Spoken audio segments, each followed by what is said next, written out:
was a boy, there wasn't nothing I loved more than Thanksgiving week up at my Granny Tollett's place. The old house would be smelling like a bakery, with 3 different kinds of pie and the most glorious turkey and cornbread dressing with her famous giblet gravy. Now, Granny loved to spin a yarn while she was cooking, so I'd always try to see if I could get her started up. "Where'd you get the turkey this year? Did Papa Coy hunt it down?" And just then, Granny laughed so hard that she nearly snorted as a memory came flooding back to her. She leaned over the counter and took her glasses off and started out.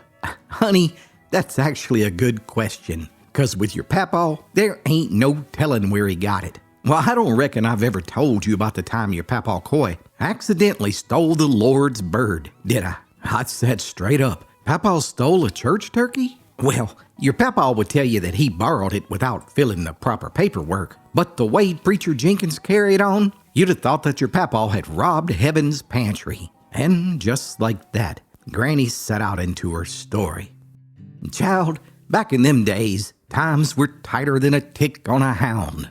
And as I recollect, it was during the war in the 1940s, and it had been a hard year for us mountain folk. I remember I was stretching beans so far that you could see daylight through 'em. But still, I had my mind set on throwing some kind of Thanksgiving supper together, even if it meant a couple scrawny hens and a puddle of gravy, 'cause heaven knows there weren't no extra money for a big old turkey. Now, honey, there's 2 kinds of men in this world.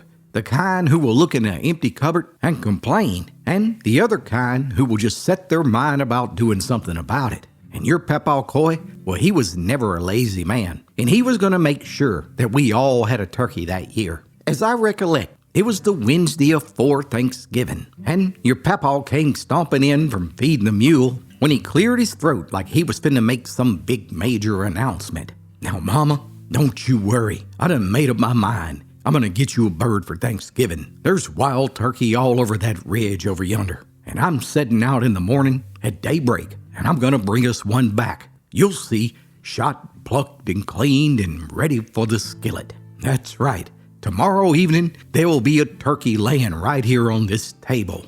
Well, sure enough, the next morning he was up before the rooster and clattering around in the dark, and by the time the sky was just thinking about turning gray, he had his boots on, his old single-barrel shotgun over his arm, and his hat pulled down on his head as he set out for Wind Rock Ridge with a determined look in his eye. I watched as Coy marched right up that bridge, feeling like he was 10 feet tall. And afore long, he got up underneath those big hickories, up by the old rock wall, where he'd heard turkeys scratching around days before. By now, the sky was that milky, cold morning color, and there was just a little frost on the leaves. And just then, he found a tree that suited him, and he sat down with his back against it and pulled out his old turkey call that he had made years ago and started blowing, trying to lure a bird in. And sure enough, there came a gobble calling back. Now, Coy's heart nearly climbed out of his throat with excitement. So he called again, and before you could say scoot, there was the biggest,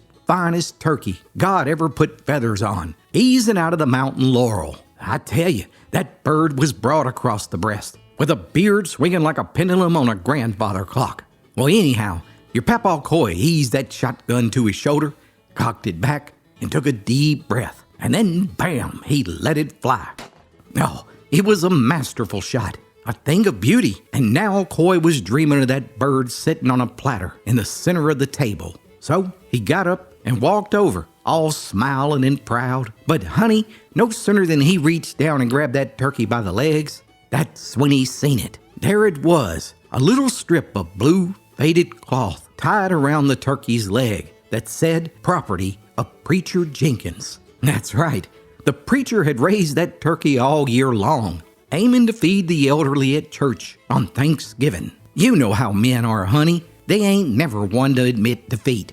And Coy was no different. So he just shrugged his shoulders and thought to himself that maybe the Lord had moved the bird over on our property so he could feed his family. And he threw the bird over his shoulder and set out back down the mountain towards home. But the closer he got to home, the more his conscience started working on him. Every step he took, that bird just got heavier and heavier. and by the time he got to the edge of the yard, he felt like he was carrying sin itself with feathers. All the while, I was in the kitchen making cornbread and trying to figure out how to make 3 sweet taters look like 5. When I heard his boots on the porch and heard him call out, "Woman, come see what the Lord and your husband have provided." So I just wiped my hands on my apron and stepped to the door. And there he was, grinning like a possum in a persimmon tree, holding up the biggest turkey I'd ever laid eyes on. And just then, I saw that little piece of cloth tied around the bird's leg, and I knew right away that that was the preacher's handwriting. "Coy, don't tell me you shot that turkey out of Preacher Jenkins' yard." "Now calm down, woman. It's just like you to be making assumptions. I shot this turkey up by the old rock wall, and no, it wasn't in the preacher's yard. It was standing right next to the preacher's yard." "Child, I just covered my face. Coy Tollett, you killed the church's Thanksgiving turkey." Well, about that time, we heard a sound coming up the gravel road. And wouldn't you know it, there came Preacher Jenkins in his old truck with the dust flying.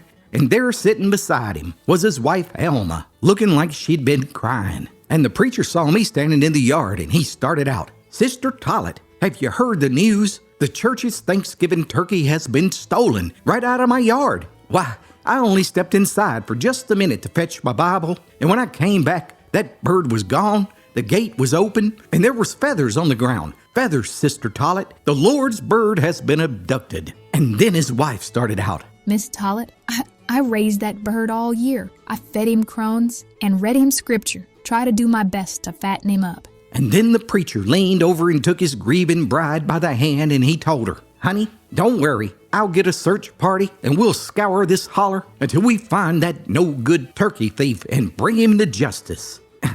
Now, Preacher Jenkins, there ain't no need to rush off and jump to conclusions. Why don't y'all come in for a minute and let's think things over? So the preacher and his wife stepped out of the truck and made their way up the porch, and we all stepped in the house at the same time. And just then, there was the loudest, most ill-timed sound you could imagine. We all 3 ran into the kitchen to see what had happened. And child, if there wasn't your Papaw Coy in the kitchen, dropping that big old turkey right in the wash pan, getting ready to cook it. Preacher Jenkins, oh, his eyes got wide as pie plates. And Alma let out a cry and started pointing her finger. "That's him. That's our bird. Look, he's still got my prayer ribbon on his leg." Now everybody just calm down. This ain't what it looks like. I went out early this morning to hunt us a wild turkey so my family could have a proper Thanksgiving. And I seen this fella scratching underneath the trees. There wasn't no fence that I could see, so I figured he was fair game. And all the while that Coy was talking, the preacher was staring at him like he was trying to decide whether to pray for him or wallop him over the head. But to his credit, Preacher Jenkins' face finally softened, and he looked from Coy to me and he finally spoke. "Well, I suppose the Lord knows who needed that bird the most." "Ah, that's the spirit, preacher. That's exactly what I was thinking. I know what. Why don't we just share him? Half for the church dinner and half for our supper. We'll roast him up real nice, and my wife will make 2 pans of dressing, one for us and one for the church." So that's exactly what we done. The preacher and his wife went on their way, feeling like they had recovered at least partial custody of the Lord's property. And then I basted that bird down with butter and roasted him nice and slow. The next morning, your Papaw Coy got up and put on his cleanest shirt with that old tie that he only wore at weddings and court dates. And then he loaded up that turkey and 1 pan of dressing to take down to the church. Well, no sooner than your Papaw stepped into the fellowship hall, every pair of eyes in that room landed on that pan that was in Coy's hands. "Oh, there he is," Sister Maybelle cried. "The turkey assassin." Now, sister, that ain't no way to act. I'm a reformed turkey assassin, delivering half of the Lord's bird back to the Lord's people. Now, don't get me wrong. I feel real sorry that I shot the Lord's bird without reading the fine print on exactly where that property line ended. But you understand, I was thinking with my stomach and not with my spirit. Well, a little while later, all was forgiven and the smell of turkey and dressing filled the hall. Everyone bowed their heads and thanked the Lord, and then they set into those plates like they had never seen food before. Just then, Granny finished stirring the gravy and set the spoon down and wiped her hands. So, child, That's the tale of how your Papaw Coy accidentally stole the church's Thanksgiving turkey and lived to tell the story. Thanks so much for watching, everybody. I hope you enjoyed this story. And happy Thanksgiving to you and your family.